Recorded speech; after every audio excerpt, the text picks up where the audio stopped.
Good morning everyone. Days आयुर्वेदाच्या एनटीटीच्या क्लासेसमध्ये सगळ्यांचं स्वागत आहे. आता आपण हे तुमचं 15वं लेक्चर आहे आणि आपले 14 लेक्चर्स कंप्लीट झालेले आहेत. साधारणतः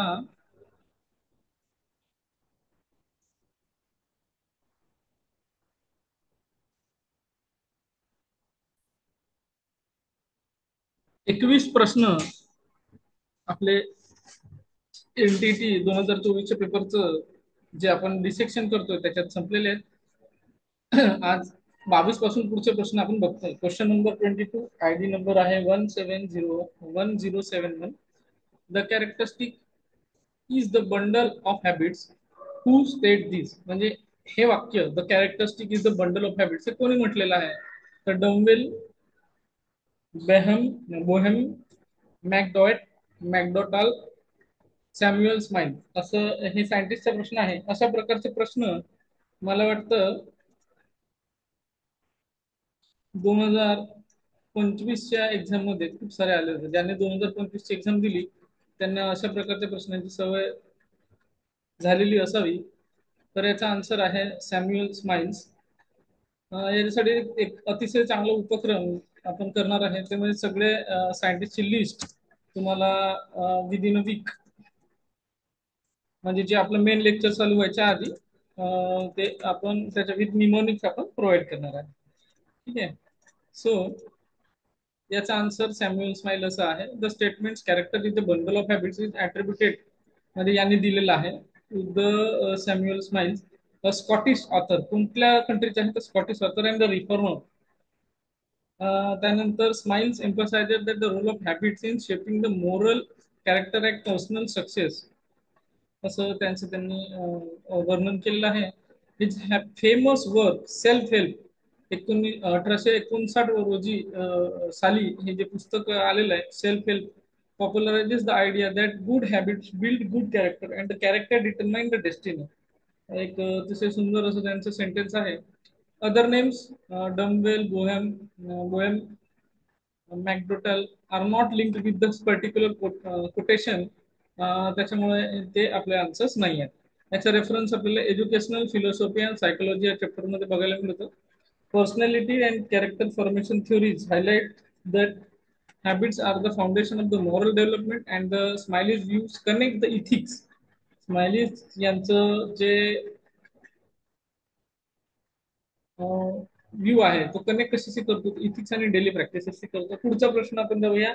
क्वेश्चन नंबर 23. क्वेश्चन आयडी आहे 1077. According to Vygotsky, a learner is a individualistic in nature. Origin of the higher mental operations in the social interactions. Learners learning process from intra psychological to interpsychological. चौथा आहे collaborative learning is an implication of Vygotsky theory. Self speech was considered considered as egocentric act. तर याच्यामध्ये कुठलं sentence correct आहे असा प्रश्न आहे. Choose the correct answer. C आणि डी, बी आणि डी, ए आणि बी आणि बी आणि सी. तर origin of the higher mental operation in the social interaction त्याप्रमाणे हे एक करेक्ट आन्सर आपल्या टीमने काढलेला आहे. बी आणि डी त्याचा आन्सर आहे. तर origin of the higher mental operations is in the social interactions and collaborative learning is the implication of Vygotsky theory. म्हणजे बी आणि डी हे दोन करेक्ट आन्सर्स आहेत.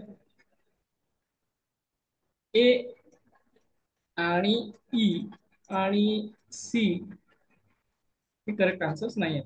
तर आपण याचं एक्सप्लेनेशन जे आपल्या टीमने काढलेलं ते बघूया. Learning is individualistic in nature. Vygotsky emphasizes social constructivism. Learning is social in mediated म्हणजे इंडिव्हिज्युअलिझम याच्यात नाही दिलेलं आहे. Not purely individualism, socially mediated दिलेलं आहे. तर हे सेंटेन्स बरोबर आहे. Vygotsky believed that cognitive functions first develop through social interaction before be internalise. ठीक आहे. त्यानंतर तिसरं जे आहे, learning proceeds from the intra psychological to inter psychological.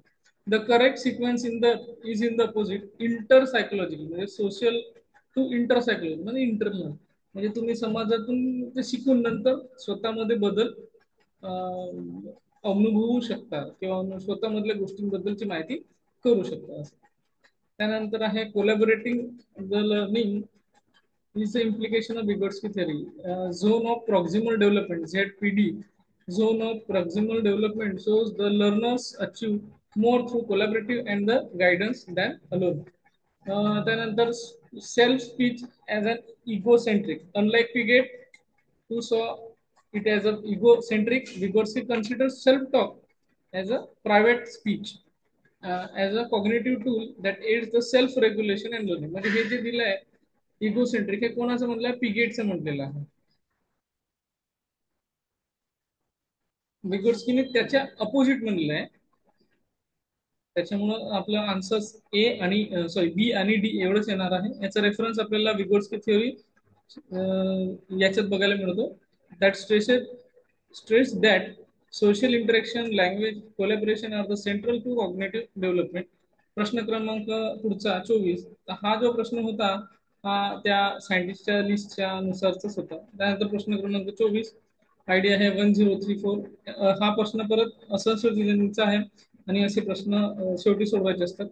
There may be some student who always ask you to repeat what you said or go slower as they come from a different language background.